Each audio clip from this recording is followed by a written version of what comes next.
Reflexão bíblica. Carta de Paulo aos Romanos. Capítulo 10. Ouça a palavra de Deus. Em Romanos 10, veremos que a salvação virá pela retidão para com os que acreditam em Cristo. A fé virá pelo ouvir o Evangelho ensinado por ministros enviados. Paulo falará também sobre o seu amor pelos israelitas e como ele espera que Deus os salve totalmente. Destaca que o zelo e a prática da justiça deles não provém de seu conhecimento das Escrituras, e revelará que todo aquele que confessar com a sua boca que Jesus é Senhor e crer em seu coração que Deus o ressuscitou dentre os mortos, será salvo. O caminho para a salvação passa obrigatoriamente por Jesus, não existe outro. Mas Paulo dirá que para que eles possam crer, precisam ouvir da verdade sagrada. Contexto histórico. Lemos que Paulo revela tristeza em relação aos israelitas de não aceitarem a Jesus, e nem acreditarem na sua obra. Essa incredulidade, em relação a ele, os afasta de um Deus vivo e que realiza sinais e maravilhas para aqueles que creem, e também longe das suas promessas para os que o obedecem, a vida eterna, a paz. Paulo pondera que a promessa feita a Abraão não se perdeu, porque a promessa foi feita a judeus e a gentios, e o realizar dela pertence também a Deus, que é todo-poderoso. Ele faz o plano. Ele realiza o plano. Ele finaliza o plano. Tudo é conforme a sua vontade. Acompanhe a seguir o estudo completo de Romanos 10. O desejo do coração de Paulo. Versículo 1. Irmãos, o desejo do meu coração e a oração a Deus por Israel é para que eles sejam salvos. Paulo não via contradição entre eleição e oração. Só um Deus soberano, que possui o direito de atuar de modo unilateral nos assuntos da humanidade, pode responder à oração. Entre os incrédulos, nós não sabemos de antemão quem é eleito e vai chegar à fé ao ouvir o Evangelho, mas podemos saber que Deus, nosso Salvador, deseja que todos os homens sejam salvos e cheguem ao conhecimento da verdade. 1 Timóteo 2, verso 4. Consequentemente, Paulo orava para que os judeus fossem salvos, e nós devemos ser diligentes para compartilhar as boas novas com todos. Nunca é próprio desistir de alguém como se fosse um não eleito. Zelo e conhecimento. Versículos 2 e 3. Porque eu lhes dou testemunho de que eles têm zelo de Deus, mas não segundo o conhecimento. Porque ignorando a justiça de Deus, e procurando estabelecer a sua própria justiça, não se sujeitaram à justiça de Deus. Tanto o zelo como o verdadeiro conhecimento são necessários para uma pessoa conhecer e servir a Deus de forma verdadeira. Em seu zelo como um fariseu não cristão, Paulo, então chamado Saulo, Atos 7, verso 58, perseguiu a igreja, Atos 22, versos 3 e 5. Semelhantemente, o zelo entre os judeus incrédulos levou à execução injusta de Jesus. Em sua cegueira espiritual, eles não apenas deixaram de lado a justiça de Deus, mas também se opuseram a ela. O fim da lei. Versículo 4. Porque Cristo é o fim da lei, para a justiça de todo aquele que crê. Cristo é o fim da lei, sendo seu cumprimento igualmente sua cessação. Qualquer sistema de salvação baseado em desempenho é excluído. A salvação é alcançada mediante a graça concedida pelo Senhor Jesus, quando Ele se entregou por nós, sacrificando sua própria vida. Justiça pela lei e pela fé. Versículos 5 ao 7. Porque Moisés descreve a justiça que é pela lei, o homem que faz estas coisas, viverá por elas. Mas a justiça que é pela fé diz assim: não digas em teu coração, quem subirá ao céu? Isto é, para fazer Cristo descer. Ou, quem descerá ao abismo? Isto é, para fazer Cristo subir dentre os mortos. Paulo cita Moisés em ambos os lados da questão.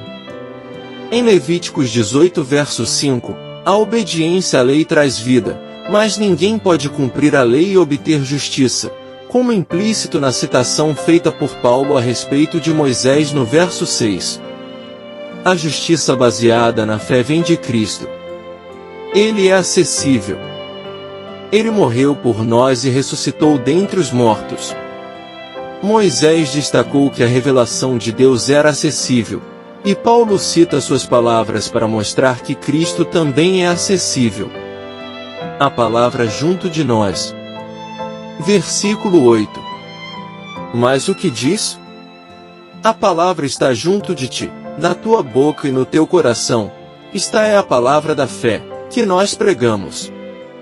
A proximidade da mensagem da fé está no coração e na boca das pessoas, assim como Moisés proclamou a proximidade da revelação de Deus. Crer e confessar. Versículos 9 e 10. Se confessares com a tua boca o Senhor Jesus, e creres em teu coração que Deus o ressuscitou dentre os mortos, tu serás salvo. Porque com o coração o homem crê para a justiça, e com a boca faz confissão para a salvação. Senhor Jesus é uma confissão de fé. Senhor é a transliteração da palavra grega Kurios. Essa é a forma regular de se traduzir o nome hebraico para Deus, Yahvé, no Antigo Testamento grego. Jesus é o Messias, no grego, Christos, no hebraico, Machia. A palavra Messias tem origem no hebraico Machia, que significa ungido ou consagrado.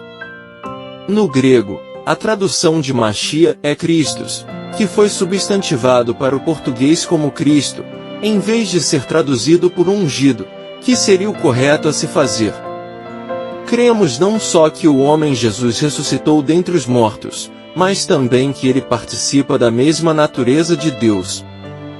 Jesus é inteiramente humano e inteiramente Filho de Deus, logo, possuindo em essência as características natureza divina, igual à do Pai.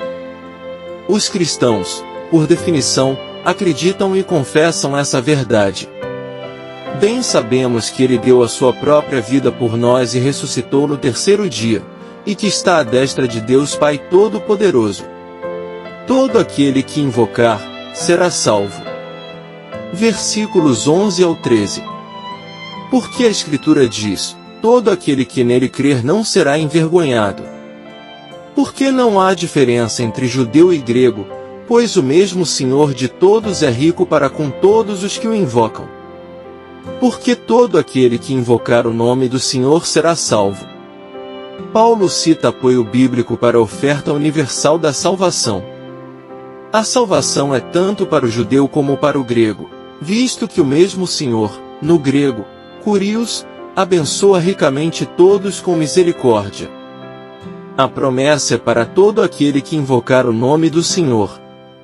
Como disse o profeta Joel, todo aquele que invocar o nome do Senhor será salvo. Joel 2 verso 32. Jesus é Senhor. Como? Versículos 14 e 15. Como então eles invocarão aquele em quem não creram? E como eles crerão naquele de quem não ouviram?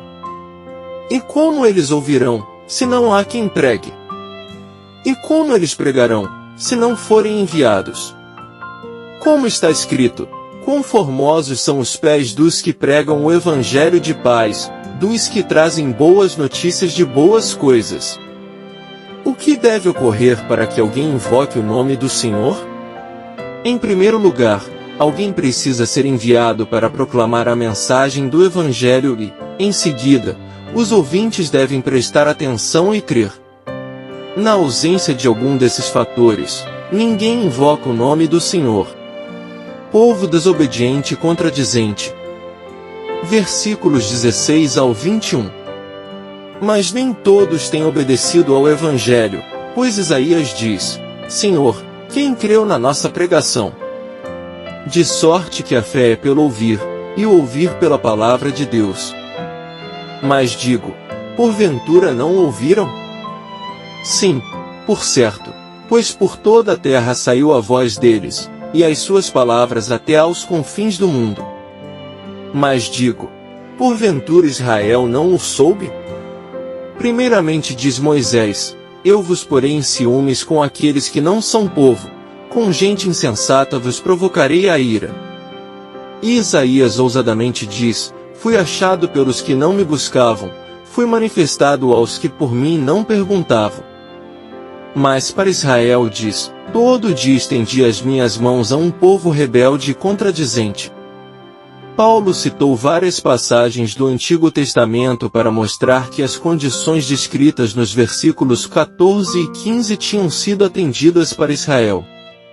A mensagem do Evangelho foi proclamada por todo o Império Romano.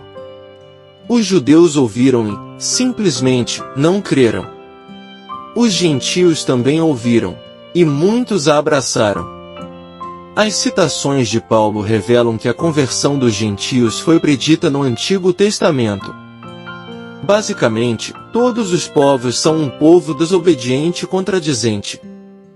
Israel foi destacado dessa forma por conta de sua rejeição consistente da mensagem e dos mensageiros de Deus. Atos 7 versos 51 ao 60. 5 importantes lições que podemos aprender em Romanos 10. A necessidade da fé em Cristo. Paulo destaca a importância da fé em Cristo como meio de justificação diante de Deus. Ele enfatiza que a salvação está disponível para todos, judeus e gentios, mediante a fé em Jesus Cristo como Senhor e Salvador. A importância da pregação do Evangelho. Paulo ressalta a necessidade de pregar o Evangelho para que as pessoas possam ouvir, crer e serem salvas. Ele enfatiza que a fé vem pelo ouvir a mensagem de Cristo, destacando a responsabilidade da Igreja de proclamar as boas novas de salvação. A disposição para aceitar a palavra de Deus. Paulo lamenta a resistência de Israel em aceitar o Evangelho, apesar de Deus ter estendido sua graça e misericórdia. Ele destaca a importância de estar disposto a ouvir e receber a palavra de Deus, em vez de confiar em obras próprias para justificação. A universalidade da oferta de salvação. Paulo enfatiza que a oferta de salvação não é exclusiva para um grupo étnico ou cultural, mas é para todos que creem em Cristo. Ele ressalta que não há distinção entre judeu e grego, pois o Senhor é generoso para com todos que o invocam. O chamado para a obediência à palavra de Deus. Paulo conclama os crentes a obedecerem à mensagem do Evangelho, não apenas professando fé com os lábios, mas também vivendo de acordo com os princípios do reino de Deus. Ele destaca a importância de crer de coração e confessar com a boca que Jesus é o Senhor. Conclusão. Concluímos mais um capítulo e vimos o cuidado de Paulo em suas orações pela vida dos israelitas, que separou essa nação, mas que acaba negligenciando o envio do Messias, se cumprindo a profecia de que tanto judeus como gentios seriam herdeiros desse ato de amor. Paulo nos dá diversos exemplos da justificação pelas obras e pela fé, e nos ensina que todos podem invocar o nome do Senhor, sendo assim salvos. Não importa como estamos agora, podemos reconhecer em nosso coração, crer em nosso interior.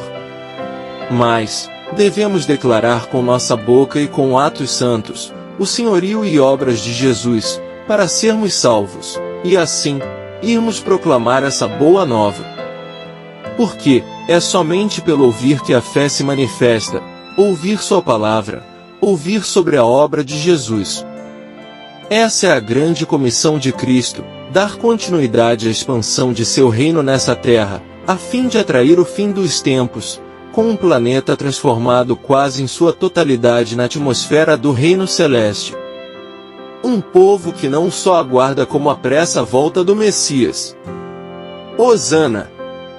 Graça e paz por parte de nosso Deus e Pai, e de nosso Senhor e Salvador, Jesus Cristo, estejam sobre nossas vidas.